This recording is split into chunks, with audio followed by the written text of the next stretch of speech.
જી, ખાસ કરીને આ ફેરે પ્રી મોન્સૂન કામગીરી માટે આપણે સૌથી પહેલાં કન્સલ્ટિંગ એક નિમી, ત્યારબાદ ભુજ શહેરની અંદર કેટલા નાલા જે જૂના છે તે સફાઈ કરવાની જરૂર છે, ત્યારબાદ કેટલા નવા નાલા બનાવવાની જરૂર છે, તેવી રીતના કન્સલ્ટિંગ નિમી અને કન્સલ્ટિંગને જવાબદારી સોંપવામાં આવેલી હતી. ત્યારબાદ કન્સલ્ટિંગ દ્વારા ભુજ શહેરની અંદર ટોટલ 80 જેટલા નાલાઓ સર્વે કરવામાં આવ્યા છે, જેની અંદર ward number 1, 2, 3માં 21, ward number 4, 5, 6માં 11, ward number 7, 8, 9માં 28, ward number 10 અને 11માં ટોટલ 21. એવી રીતના ટોટલ 80 જેટલા નાલાઓ ભુજ શહેરની અંદર અત્યારે કન્સલ્ટિંગ દ્વારા નક્કી કરવામાં આવેલ છે અને તે સફાઈ કરવા માટે આપણે ઓનલાઈન ટેન્ડરિંગ કરેલ છે. અને પહેલા પ્રયત્ન આપણે કરેલ હતું ત્યારે કોઈ ટેન્ડર ધારક આવેલ નથી. બીજો પ્રયત્ન કરેલ છે ત્યારે ટોટલ 3 ટેન્ડર ધારક આવેલ છે.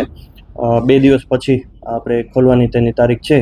જે પણ L1 પાર્ટી જે સિલેક્ટ થશે તેને આપણે ટેન્ડર આપવામાં આવશે.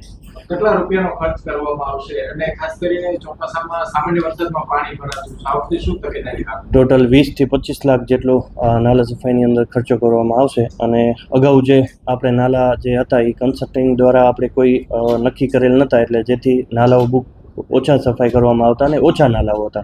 આ ફેરે કન્સલ્ટિંગ નિમી અને ટોટલ 80 જેટલા નાલાઓ છે, જેથી ખર્ચ પણ થોડોક વધ્યો છે આ ફેરે.